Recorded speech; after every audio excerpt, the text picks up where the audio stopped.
जय हिंद जय भारत। हमारे 26 छोटे छोटे प्यारे भाई बहन को जय हिंद जय भारत। सभी को बेस्ट ऑफ लक। आप लोग का एग्जाम का तैयारी बहुत ही ज़बरदस्त चलता होगा। आज आप लोग का ये भाई फिर से आज एक मैथ का टीचर होने के नाते भी आज आप लोग का मैथ का क्वेश्चन लेके आया हूँ। जो मात कृपया करके आज आप लोग को बता देना चाहता हूँ। जय हिंद जय भारत। वीडियो अच्छा लगे तो जय हिंद जय भारत जरूर लिखें और मेरे बात मानिए, बड़ भाई होने नाते मेरा बात मानिए। वीडियो पूरा अंत तक जरूर देखें। 100% कहते हैं कि 100% आप लोग मैथ का रिजल्ट देख के आइएगा जो आज वीडियो पूरा अंत तक देख लिए। ठीक है, ये मत समझिए कि हम आप लोग वीडियो वायरल करने के लिए या फिर आज ज़्यादा देखने के लिए बोल रहे हैं। ठीक है, आप लोग को भलाई के लिए, आप लोग के एग्जाम के लिए प्लीज़ वीडियो अंत तक जरूर देखें। चलिए स्टार्ट करते हैं। नंबर 1 क्वेश्चन क्या बोला है, निम्न में से कौन परिमेय संख्या है। तो आप लोग को डिटेल हल्का सा क्या बता देना चाहता हूँ कि परिमेय संख्या किसे कहते हैं, जो हम लोग पी बाई क्यू के रूप में लिख सके। ठीक है, जहाँ जानेंगे। ठीक है, सेकेंड हम लोग याद जानेंगे पॉइंट कि परिमेय संख्या जो है एक पाई मेरा परिमेय संख्या नहीं कहलाएगा। चलिए, एक परफेक्ट रूट जो है, जो नॉन परफेक्ट है वो भी मेरा नहीं कहलाएगा। ठीक है, ये नहीं कहलाएगा। तो ये भी मेरा है तो ये भी नहीं कहलाएगा। ठीक है, ये भी मेरा रूट 5 है तो ये भी नहीं कहलाएगा। एकदम परफेक्ट होना चाहिए। 7 से 7 कट गया, इसीलिए ऑप्शन नंबर 2/7 है। इस प्रकार से हम लोग परिमेय संख्या ज्ञात करना सीखेंगे। ठीक है, क्वेश्चन नंबर 2 क्या बोला है, शून्य क्या है। ये 0 जो है वो क्या है, तो परिमेय संख्या या परिमेय संख्या पूर्ण संख्या। तो मेरा शून्य जो है अभी बता चुके, नीचे 1 होगा चलेगा, लेकिन नीचे 0 नहीं होना चाहिए। तो मेरा परिमेय संख्या भी है और पूर्ण संख्या भी है, क्योंकि 0 मेरा क्या चाहिए, 0 1 2 ये मेरा पूर्ण संख्या स्टार्ट होता है, इसलिए परिमेय और पूर्ण दोनों है। ऑप्शन नंबर 3 सही। ठीक है, क्वेश्चन नंबर 3 नेक्स्ट बच्चों, क्वेश्चन नंबर 3 की बढ़ते हैं। ठीक है, क्या बोला है कि 0 पॉइंट ऊपर रेटिंग चल रहा है। आप लोग ऑप्शन से सुनाना चाहते हैं, क्योंकि 0 जो है 3 से तो छोटा है तो ये तो होगा नहीं, इसका 0.3 आएगा, लेकिन तो चलेगा नहीं, तो ये भी मेरा ऑप्शन नहीं होगा। इसे भाग करेंगे तो 3.3 आएगा। अगर 3 से भाग करेंगे 10 में तो कितना आएगा, 3.33 इस तरह आएगा ना, लेकिन यहाँ 0.3 है तो ये मेरा ऑप्शन नहीं होगा, इसलिए ऑप्शन नंबर 1 से। ये मोस्ट इंपॉर्टेंट क्वेश्चन है, जरूर आएगा एग्जाम में। आप लोग वीडियो पूरा अंत तक देखें, ये आपका भाई वादा करता है कि 100% नंबर आप लोग उठा के लाइएगा। ठीक है, चलिए नेक्स्ट क्वेश्चन की ओर बढ़ते हैं। क्वेश्चन नंबर 4 सही। क्वेश्चन नंबर 4 चलते हैं कि 1/√2 का परिमेयकरण करने बोला है। तो परिमेयकरण हम बताए थे √2। ठीक है, तो √2 आ गया, √2 कैंसिल हो जाएगा, कितना बचेगा, 2 बच जाएगा। ऑप्शन नंबर 2 सही। क्लियर। चलिए क्वेश्चन नंबर 5 क्या बोलते चलते हैं, 36 का 1/2 का पावर, 36 का स्क्वायर हम जानते हैं कितना होता है, तो 6 का पावर करेंगे 2 गुने 1/2, 2 से 2 कैंसिल, तो 6 के पावर 1 कितना होता है, 6। ऑप्शन नंबर 3 सही। क्लियर। नेक्स्ट क्वेश्चन क्या बोला 6 नंबर कि 64 का 1/2 पावर, 64 का किसका स्क्वायर है, तो 8 का स्क्वायर। स्क्वायर आप लोग याद कर लीजिएगा, काम बन जाएगा। 2 का कटिंग करेंगे तो 8 एकम 8 बराबर 8 आएगा। ठीक है, ये तो समझ आ रहा है कि नहीं आ रहा, नहीं समझ आएगा तो जरूर कमेंट कीजिए, सर और डिटेल समझाइए। और डिटेल्स आप लोग को जितना डिटेल हो सके, जितना शॉर्टकट होगा उतना समझेगा समझ सके, क्योंकि आप लोग को सोल्यूशन करना नहीं है, जो आप लोग लॉन्ग बताए। ठीक है, जितना शॉर्टकट बता सके उतना बतला रहे हैं। ठीक है, चलिए नेक्स्ट क्वेश्चन चलते हैं। ऑप्शन नंबर कितना आया था, 8। ठीक है, यहाँ तक क्लियर हो गया। चलिए 7 नंबर क्वेश्चन, निम्नलिखित में से कौन सा बहुपद नहीं है। तो एक क्वेश्चन अगर पावर में माइनस रहेगा, एक वो नहीं रहेगा, और एक बट्टे में रहेगा। ठीक है, कोई संख्या वो नहीं रहेगा, इसलिए ऑप्शन नंबर 4 सही। क्वेश्चन नंबर 4 का बोला है कि निम्नलिखित में से कौन सी त्रिघाती बहुपद है। तो त्रिघाती 3 इला है, इसलिए ऑप्शन नंबर 4 सही। क्वेश्चन नंबर 8 क्या बोला है कि 2 + x² + x का x² का गुणांक होगा। तो मेरा +x² है, तो किसी से गुना किया, किसी से नहीं, तो क्या मान लेंगे 1, इसलिए ऑप्शन नंबर 2 सही। क्वेश्चन नंबर 10 2x प्लस यानी कि 2x + 1 बराबर 0, 2x बराबर -1, x बराबर -1/2। ठीक है, ऑप्शन नंबर 2 सही। क्लियर, आप लोग समझ आ रहा ना। चलिए नेक्स्ट क्वेश्चन क्यों बढ़ते बाबू लोग। 11 नंबर, ठीक है 11 नंबर। ये प्लस में इधर आ गया तो माइनस में, तो -1 की पावर 3, यहाँ 3 बैठेगा, प्लस -1 -1, ठीक है। तो गुना करेंगे तो -3 -1 -1, तो माइनस -3 -2 -5 आ गया। कितना आ गया? -5। तो ऑप्शन नंबर 4 सही है। ऑप्शन नंबर 4 -5 है ना, इसलिए ऑप्शन नंबर 4 सही। निम्न में से कौन सा दो चर वाला रैखिक समीकरण है? दो चर वाला किसे? जो x भी होगा और y भी होगा। तो x भी है, y कहाँ है? तो मेरा यहाँ ऑप्शन नंबर 4 सही। x और y दोनों है, तो इसलिए मैं दो चर वाले रैखिक समीकरण है, ठीक है।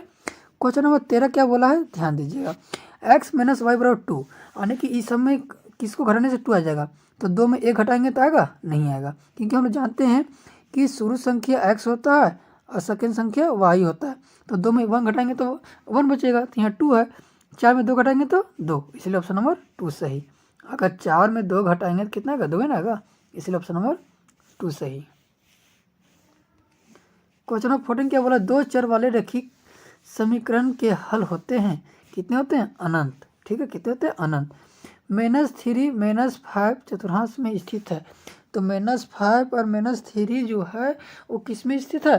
तो हम लोग जानते हैं, देखिए यहाँ फिगर भी दे दिया है कि माइनस माइनस लग किधर है, तो यहाँ, तो ये 1 हो गया, ये 2 हो गया, ये मेरा 3 हो गया, ये मेरा 4, तो 3 मेरा कहाँ है? ऑप्शन नंबर 3 सही, ठीक है। इस प्रकार से हम लोग भी जानेंगे। अब क्वेश्चन नंबर 16 क्या बोला है? नेक्स्ट क्वेश्चन क्या बोला है कि बिंदु सी का निर्देशांक होता है सी यहाँ है, तो सबसे पहले मेरा बताए थे, मैंने पहले लिखा था एक्स वाला, तो ये मेरा एक्स -5 लिखा गया और 2 लिखाएगा, तो -5 और 2 कहाँ है? तो ऑप्शन नंबर 1 सही, ठीक है। देखिए यहाँ पर है, तो -5 है मेरा, है ना, तो मेरा यहाँ बच रहा है, तो -5 पर एक्स लिखाएगा, उसके बाद वाई लिखाएगा, ठीक है। नेक्स्ट क्वेश्चन क्या बोला? 105 डिग्री का संपूरक कोण का मान कितना होता है? तो 180 डिग्री। कितना बोला? 105 डिग्री। घटाएंगे कितना आएगा? 75 डिग्री। ऑप्शन नंबर 4 सही, ठीक है। अगर पूरक कोण बोलता तो 90 से घटाते, कितना घटाते? 90 से, ठीक है। क्लियर। चलिए क्वेश्चन नंबर 18 क्या बोला है कि यदि दो कोणों का योग 90 हो, वो कोण क्या कहते हैं? तो समकोण कहते हैं। जानते हैं, मान लीजिए से फिगर, तो ये मेरा 90 डिग्री है, ये मेरा 90 डिग्री और ये दोनों मिलके 90 होगा, तो क्या बोला? दो कोणों का योग 90 हो, उस कोण का कहते हैं समकोण कहते हैं। ऑप्शन नंबर 2 सही। आकृति दिया हुआ ए ओ बी एक तरह एक्स का मान निकालने बोला है। क्या बोला? एक्स का मान। तो हम जानते हैं ये मेरा फिगर है, ये मेरा फिगर है ना, इसका मान कितना होता है?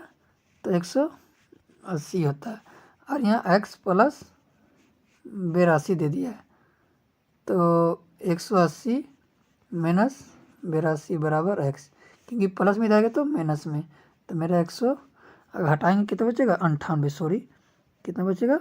98 बचेगा, तो ऑप्शन नंबर 1 सही, ठीक है। 180 में 82 घटा देंगे कितना बचेगा? क्योंकि मेरा इसका मान लीजिए कि एक भाई 82 ले लिया, तो यहाँ कितना बचेगा? 98 बचेगा, क्योंकि इसका मान कितना होता है? 180 डिग्री होता है। क्लियर।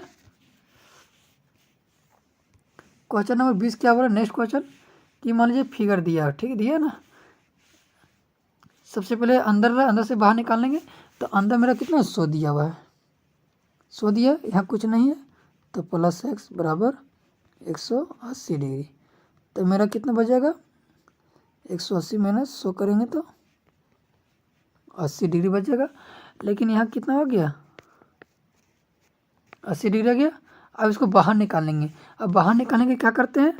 180 से ही घटाएंगे, कितना बचेगा? 100 डिग्री बचेगा। ऑप्शन नंबर 2 सही, ऑप्शन नंबर 2 सही, ठीक है।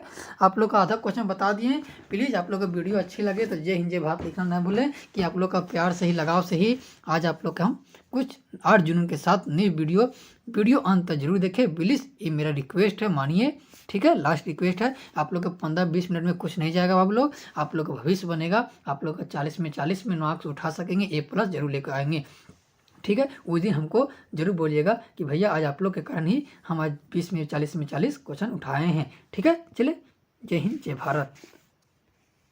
क्वेश्चन नंबर 21 क्या बोला, त्रिभुज के तीनों कोनों का योग। जानबे करते हैं त्रिभुज, ये मान लीजिए, ठीक है, ये तीनों कोण का मान कितना होता है 180। क्लियर। क्वेश्चन को क्या निम्नलिखित निम्नांकित में से कौन त्रिभुजों का सर्वसम कसौटी नहीं है, नहीं बोला है, तो ऑप्शन नंबर 3 सही। ठीक है। क्वेश्चन नंबर टाइप क्या बोला है, एंगल ए बराबर एंगल पी है, तो एंगल ए बराबर एंगल पी के लिए मिल गया। एंगल बी बराबर एंगल क्यू, एंगल बी बराबर एंगल क्यू, ये भी मिल गया। Angle A B P Q, तो ये ऑप्शन नंबर 1, इसे मिला के हम लोग कर लेंगे। ठीक है, चलिए नेक्स्ट क्वेश्चन क्या पढ़ते हैं। नेक्स्ट क्वेश्चन क्या बोला है कि एक चतुर्भुज का तीनों कोनों का योग दे दिया है, तीनों कोण का क्या दिया, योग दे दिया है।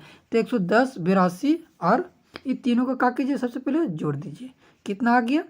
तो 110, अगर हम 110 को क्या करेंगे, जोड़ेंगे, तो मेरा कितना आ जाएगा, 110 मेरा 82 है, मेरा 68, अगर जोड़ेंगे तो कितना आ गया, 260 आ गया। कितना आ गया, 260, यही ना आएगा, कितना आएगा, 260 आएगा। ठीक है, 260 आ गया बराबर 260 आ गया, है ना। तो तीसरा क्या बोला, चौथा कौन सा होगा, तो 260 में जान रहे त्रिभुज का मान कितना होता है 360 डिग्री, एक घटाएंगे तो मेरा कितना बच जाएगा, 100 डिग्री बच जाएगा। कितना बच जाएगा, 100 डिग्री, इसलिए ऑप्शन नंबर 1 सही।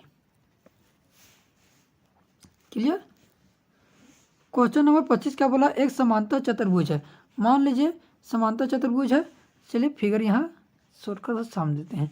ठीक है, जितना एंगल डी बराबर, मान लीजिए ए है, बी है, सी है, डी है, कर दिए। एंगल डी बराबर मेरा कितना है 135 डिग्री। समांतर में क्या होता है कि ये दोनों बराबर होता है, जितना एंगल ए बराबर एंगल सी, तो एंगल बी बराबर एंगल डी, जितना एंगल डी करेगा उतना एंगल बी करेगा, है ना, क्योंकि आपस में कौन कचे होते हैं, बराबर होते हैं। ठीक है, आपस में तीन तिरछा कौन कचे होते हैं, बराबर होते हैं। तो मेरा एंगल डी बराबर 135 डिग्री, एंगल बी का बोला था, एंगल बी का भी मान कितना होगा 135 डिग्री। ठीक है, चलिए 26 नंबर क्या बोलते हैं, सम चतुर्भुज के विकर्ण परस्पर कचे होते हैं, लंब होते हैं, कचे होते हैं परस्पर लंब होते हैं, ऑप्शन नंबर 3 सही। क्वेश्चन नंबर 27 क्या बोला, एक ही आधार और एक ही समांतर रेखा के बीच समांतर चतुर्भुज का क्षेत्रफल होते हैं, कैसे होते हैं, हमेशा बराबर होते हैं। ठीक है, चलिए नेक्स्ट क्वेश्चन क्यों बढ़ते हैं। 28 नंबर क्वेश्चन, एक समांतर सम चतुर्भुज के विकर्ण दे दिया, क्षेत्रफल निकाल लेता है। तो हम लोग जानते हैं फॉर्मूला कैसे, डी2 याद रख लीजिएगा। ठीक है, तो मान लीजिए यहीं कर देते हैं, काट देते हैं, कितना आएगा 7, 7 पचे 35, ऑप्शन नंबर 1 सही। 7 बच्चे मेरा कितना होता है, अगर काटेंगे 7 और गुना 5, ठीक है, तो 7 बच्चे 35 आएगा ना। क्वेश्चन नंबर 19 क्या बोला, एक चक्रीय चतुर्भुज ए प्लस सी, हम लोग जानते हैं ये चतुर्भुज है, ए और सी के निकालना है। तो 90 90 90 90, 4 कोनों का 90 मान 90 होता है, तो 2 कोण का मान 90 दूनी 90 90 180, ऑप्शन नंबर 4 सही। क्वेश्चन नंबर 30 क्या बोला है, वृत्त की सबसे बड़ी जीवा, वृत्त का क्या होता है, मान लीजिए जीवा वृत्त है, जीवा बोला है, तो इसको कच्ची कहते हैं हम लोग व्यास, क्या कहते हैं व्यास, ऑप्शन नंबर 2 सही। ठीक है, ये सॉरी क्वेश्चन नहीं आएगा एग्जाम में। ठीक है, ये चैप्टर 11 कट चुका है, इससे नहीं आएगा क्वेश्चन। क्वेश्चन नंबर 32 क्या बोला है, हीरोम का सूत्र है, हीरोम का सूत्र कौन सा है, तो ऑप्शन नंबर 3 सही, S minus A S minus B S minus C. ठीक है, हीरोम का सूत्र ऑप्शन नंबर 3 सही। 33 नंबर क्वेश्चन क्या बोला है कि 33 नंबर क्वेश्चन जो बोला है कि त्रिभुजों का इतना यानी कि त्रिभुज की भुजाएं 122 120 122 है, तो त्रिभुज की परिमाप होगा, कच्ची होगा। चलिए ध्यान दीजिएगा, इसको ए कच्ची होता है ए प्लस बी प्लस सी। ठीक है, तो तीनों को क्या करेंगे, जोड़ देंगे, तो 2 1 2, 2 और 2 4, 4 किसी में इसी मिल रहा है, ऑप्शन नंबर 264। अगर तीनों को जोड़ देंगे तो कितना आएगा 264, ऑप्शन नंबर 3 सही। एक समबाहु त्रिभुज का परिमाप दे दिया है, तो समबाहु एक लंब निकालना है। तो समबाहु त्रिभुज का परिमाप 3a बराबर 60। ये त्रिभुज का क्या होता है, आने की समबाहु त्रिभुज का परिमाप है। 3 से काटेंगे कितना आएगा, 20 आएगा। कितना आएगा, 20। इसीलिए ऑप्शन नंबर 2 सही। क्लियर। चलिए क्वेश्चन नंबर 35 क्या बोला, एक घन की कुल पीठे क्षेत्रफल इतना है। तो कुल पीठे क्षेत्रफल बोला तो कुल है, तो क्या निकालना है, घन का आयतन निकालना है। क्या निकालना है, घन का आयतन। घन का आयतन का जो होता है ए क्यूब। तो सबसे पहले ए निकालना पड़ेगा। तो 6l² बराबर 96। 96 से काटेंगे 16, इपटे स्क्वायर में इधर आएगा तो रूट में आ जाएगा 4 बच जाएगा। तो ए बराबर कितना है, 4। तो 4 का क्यूब कितना होता है, 4 का क्यूब 64। ऑप्शन नंबर 3 सही। ऑप्शन नंबर 3 सही। ठीक है, इस प्रकार से हम लोग क्या कर रहे हैं। चलिए एक बेलन देखिए क्वेश्चन क्या है, एक बेलन की त्रिज्या r दे दिया, ऊंचाई भी दे दिया, तो वक्र पीछे क्षेत्रफल। तो बेलन का वक्र पीछे क्षेत्रफल का होता है 2πr/h। ठीक है, ऊंचाई h दे दिया है, त्रिज्या r दे दिया, त्रिज्या ऊंचाई दे दिया। तो कच्ची बोला है शंकु का आयतन। तो हम लोग जानते हैं कि शंकु का आयतन कच्ची होता है, फॉर्मूला कच्ची होता है। जल्दी बताइए, आप 2-3 सेकेंड देते हैं आप लोग को, ऑप्शन कमेंट करके जल्दी बताइए, इसका जल्दी फॉर्मूला बताइए। शंकु का आयतन जो होता है वो फॉर्मूला जल्द से जल्द बताइए। ठीक है, जल्दी बताइए। 1 2 3। चलिए नहीं जानते, चलिए ऑप्शन नंबर 3 सही। फॉर्मूला जरूर याद कर लीजिएगा। 13 लेसन का, 12 लेसन का नहीं जानते हैं, 16 वीडियो डाल दिए हैं, उसमें जाके देखिए और फॉर्मूला आज जरूर कीजिए। ठीक है, चलिए ऑप्शन नंबर 3 सही। क्लियर।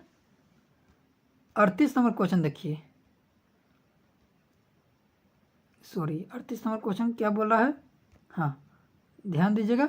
38 नंबर क्वेश्चन क्या बोला कि अर्धगोले का क्षेत्रफल बोला। क्या बोला, अर्धगोले का क्षेत्रफल। अर्धगोले का क्षेत्रफल का जो होता है आयतन ने बोला है। क्या बोला, अर्धगोले का क्षेत्रफल बोला है। ठीक है, तो अर्धगोले का क्षेत्रफल मेरा कैसे होगा, सो बताइए। ऑप्शन नंबर 1 सही, 2πr²। ठीक है, 39 नंबर क्वेश्चन क्या बोला है कि वर्ग अंतराल 10 और 25 के बीच उच्च सीमा बोला। तो उच्च मेरा कौन है, 25। इसको कहते हैं निम्न सीमा।